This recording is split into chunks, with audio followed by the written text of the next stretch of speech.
The emergency alarm echoed through the great hall of the Galactic Council. Red lights flashed across the curved walls as hundreds of representatives from different worlds looked up from their morning discussions. The peaceful atmosphere of the space station suddenly felt heavy with worry. Council Speaker Nora stood at the central platform. Her tall, thin frame moved with the grace of someone born on a low-gravity world. She pressed a button on her console, and the main screen came to life. Static filled the air before a weak voice broke through. "This is Colony Leader David from Kepler 442b. We need help. They came from nowhere. Our cities are burning. Please, anyone who can hear this, we need help now." The transmission cut to static again. Then another voice came through, younger and more frightened. "Mom, where are you? The sky is red and the buildings are falling down. I can't find you anywhere.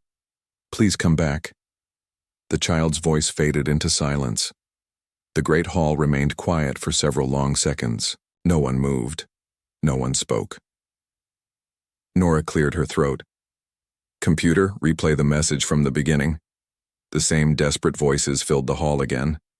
This time, everyone listened more carefully. The Vegan colony on Kepler 442b had been one of the most peaceful settlements in this sector of the galaxy. They grew food for 20 different worlds.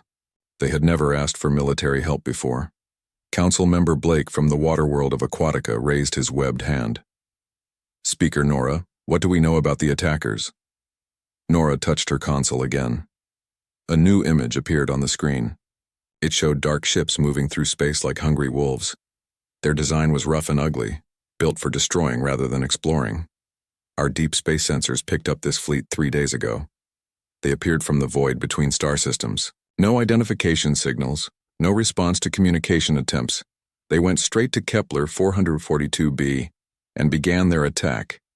Council Member Rita, from the forest world of Sylvana, stood up. Her green skin looked pale under the emergency lights. "The Vegans have no military. They are farmers and scientists. They cannot fight ships like these." "What about our peacekeeping forces?" asked Council Member Marcus from the desert world of Sands. Nora shook her head. "Our nearest fleet is 4 sectors away, dealing with the mining disputes near the outer rim. Our second fleet is protecting the trade routes from pirates. Our third fleet is helping with the refugee crisis at the Broken Worlds." "How long would it take them to reach Kepler 442b?" Blake asked. 6 weeks minimum," Nora replied. "The Vegan colony will be gone by then." The hall filled with worried voices. Representatives talked among themselves, but no one had a good answer. The Galactic Council had been built for peace, not war. They were good at solving trade disputes and sharing resources. They were not good at fighting raiders who came from the dark spaces between stars. Council Member Elena from the mountain world of Peaks stood up. She was older than most of the others, and her voice carried the weight of experience. "What about hiring mercenaries?" "The good ones are already working," Nora said. "The bad ones cannot be trusted with civilian lives." The voices grew louder. Some representatives suggested calling for volunteers. Others wanted to negotiate with the raiders. A few thought they should abandon the colony and evacuate whoever they could save.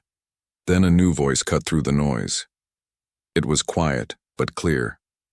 "What about the humans?" Everyone turned to look at Council Member Omar from the Garden World of Bloom. He was young for a council member, but he had studied the military history of different species. He knew things that others preferred to forget. "The humans?" Nora repeated. "Omar, you cannot be serious." "Why not?" Omar asked. "They have fast ships. They have trained soldiers. They are used to dangerous situations." Council Member Blake made a sound of disgust. "They are Deathworlders. They come from a planet that tries to kill everything that lives on it. They are too dangerous." "Dangerous to who?" Omar replied. "To raiders who attack peaceful farmers?" "That sounds perfect to me." The hall erupted in argument. Half the representatives thought humans were too violent and unpredictable. The other half thought they were the only ones who could help the Vegan colony in time. Rita stood up again. "I have worked with humans before. They are not monsters. They are people who had to become strong to survive their world. Strong enough to kill," Blake said. Strong enough to protect, Rita replied. There is a difference. Marcus leaned forward in his seat. Even if we wanted to ask them, how would we contact them? Humans do not have a permanent representative on the council.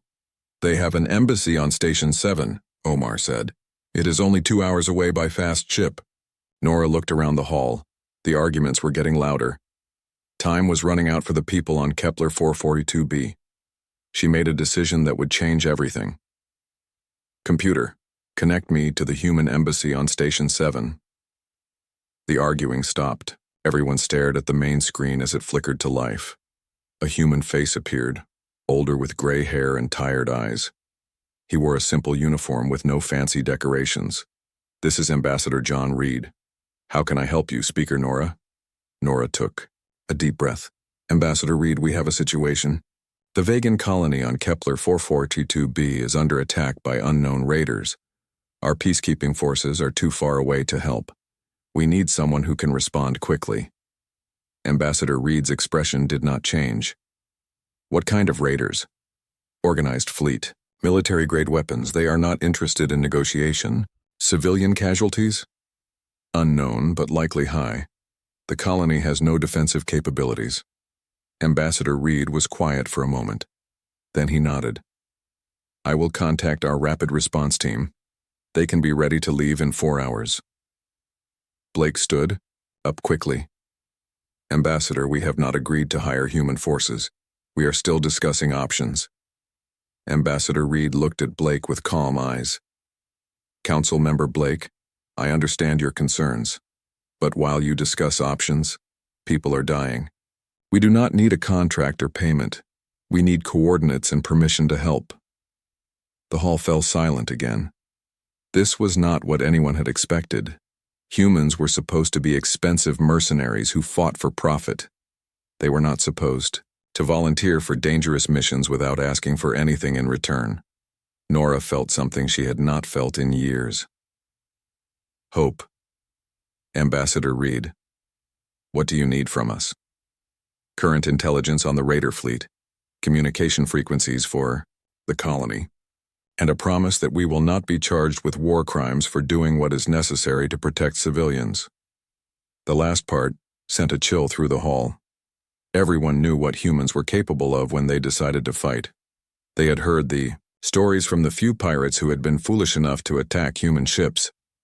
You have all of that, Nora said. When can your team reach Kepler 442b? Ambassador Reed checked something off screen. 18 hours from now.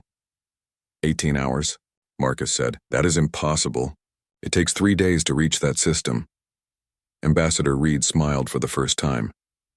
Council Member Marcus, you have never seen a human ship in a hurry. The transmission ended. The hall remained quiet for a long moment. Then the emergency alarm sounded again.